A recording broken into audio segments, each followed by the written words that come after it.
Apple offre 140 $ en carte cadeau pour l'achat d'un iPad. C'est donc le meilleur moment pour t'en acheter un. Mais est-ce que tu as réellement besoin d'un iPad pour tes études? C'est ce que tu vas découvrir dans cette vidéo parce que je te présente mes 4 ans d'expérience à utiliser un iPad pendant mes études à Polytechnique Montréal. Avant toute chose, il faut vérifier que l'iPad est compatible avec tes études. C'est pour ça qu'il faut aller vérifier sur l'Apple Store que les logiciels que tu vas avoir besoin soient disponibles. Pour ça, c'est très simple, tu vas aller sur Google et taper le nom de ton logiciel et aller voir s'il est disponible sur l'Apple Store. Si tu as déjà un iPhone ou un iPad, tu peux aller taper directement sur l'Apple Store pour vérifier que ton logiciel est disponible. Par exemple, des logiciels tels que Premiere Pro pour du montage vidéo n'existent pas sur l'Apple Store. Il est seulement disponible pour les ordinateurs. Il est très important de connaître les logiciels et le besoin que vous allez avoir pendant vos études.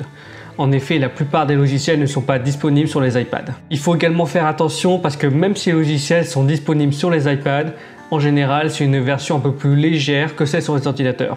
Comme par exemple, Word, PowerPoint, Excel sont également disponibles sur les iPads, mais les versions sont beaucoup moins complètes. Si vous avez besoin d'utiliser des fonctionnalités un peu spéciales, sachez qu'elles ne seront probablement pas disponibles sur la version d'iPad. Donc il est important de connaître ces deux points avant d'acheter votre iPad.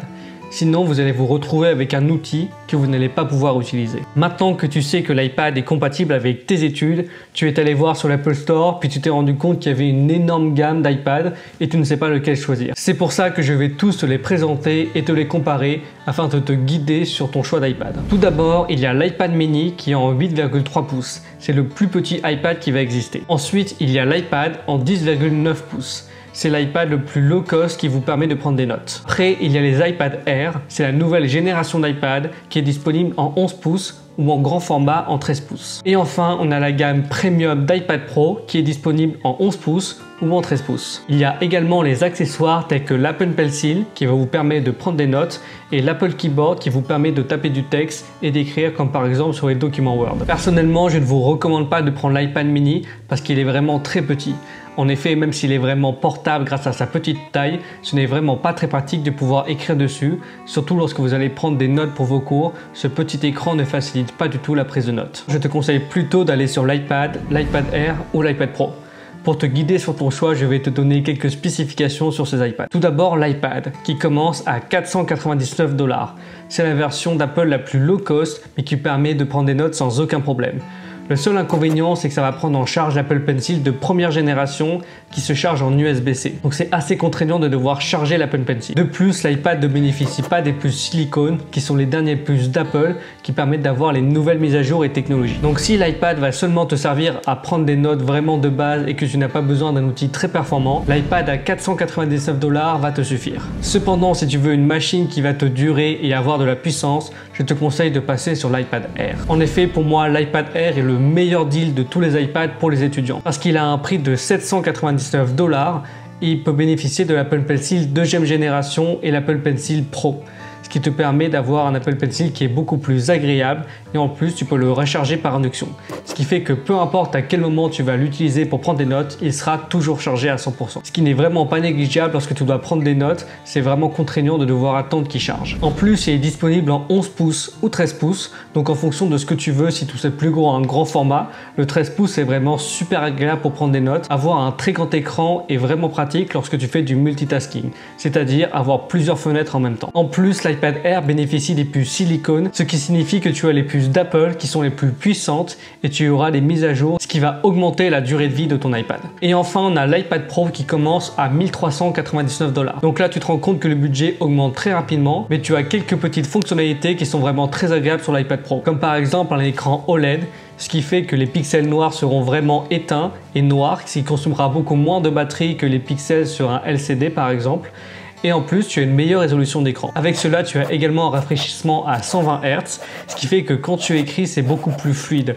Ça se ressent légèrement, mais c'est quelque chose qui est quand même assez agréable lorsque tu écris au quotidien. Personnellement, moi j'ai un iPad Pro et j'ai essayé un iPad Air et je ressens vraiment la différence lorsque je passe de l'un à l'autre.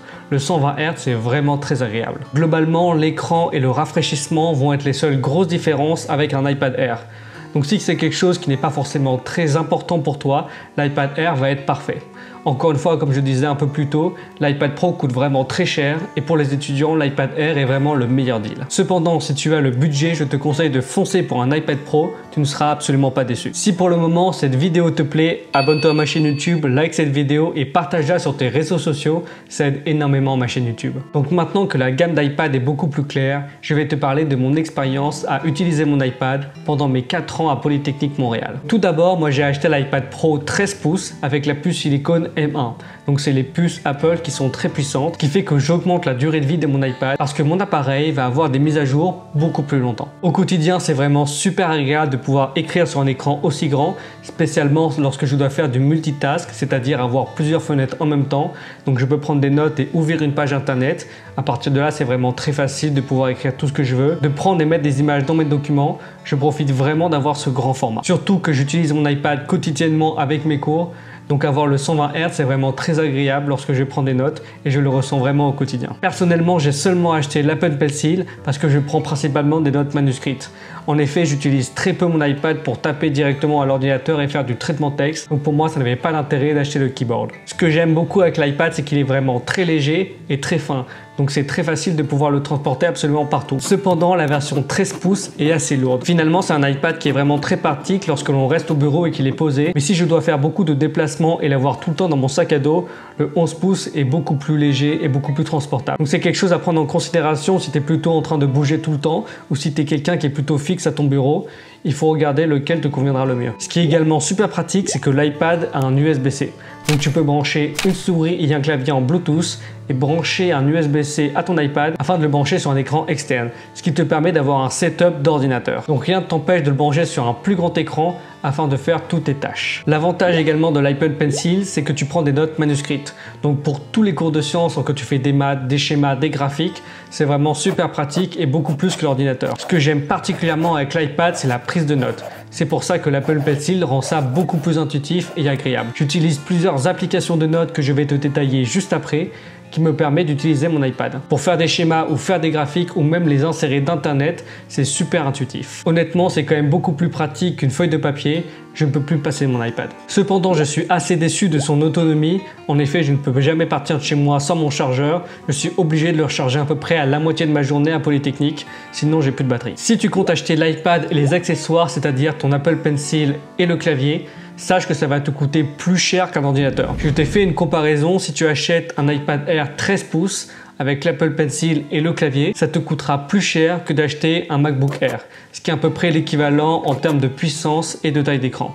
Donc c'est quelque chose à considérer si tu es plutôt en train de faire du traitement de texte, il y a beaucoup tapé, acheter l'iPad va te revenir plus cher. Surtout que tu as un choix très limité d'applications sur l'Apple Store. Donc si tu as besoin de logiciels ou d'applications qui ne sont pas disponibles sur l'Apple Store de l'iPad, il faudra que tu achètes un ordinateur pour pouvoir les télécharger sur le web. Donc c'est important de comparer tes besoins comme je disais un peu plus tôt dans la vidéo. Par rapport aux applications de notes, ce que j'utilisais pendant toute ma scolarité, c'est GoodNotice. Si tu connais pas cette application, c'est vraiment celle que je préfère et j'ai fait une vidéo juste ici qui te la présente. Sache que c'est mon application de prédilection, je l'utilisais pendant toute ma scolarité et je peux vous la recommander les yeux fermés, vous n'allez pas être déçus.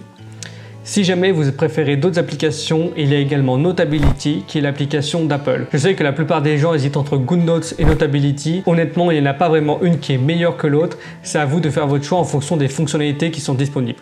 Sachez que les deux fonctionnent avec des abonnements et les prix sont à peu près identiques. Mais si jamais vous ne souhaitez pas payer d'abonnement, sache que j'ai récemment testé l'application Nebo qui est juste là si tu veux aller voir la vidéo, qui est quand même une très bonne application de notes et l'avantage c'est que c'est un achat unique. Donc comme tu l'as compris, en fonction de ton utilisation et de tes études, l'iPad n'est peut-être pas le meilleur outil dont tu vas avoir besoin. Mais si tu as le budget, tu peux acheter un petit iPad et un petit ordinateur, ce qui te permet d'avoir les deux, ce qui est vraiment beaucoup plus pratique au quotidien.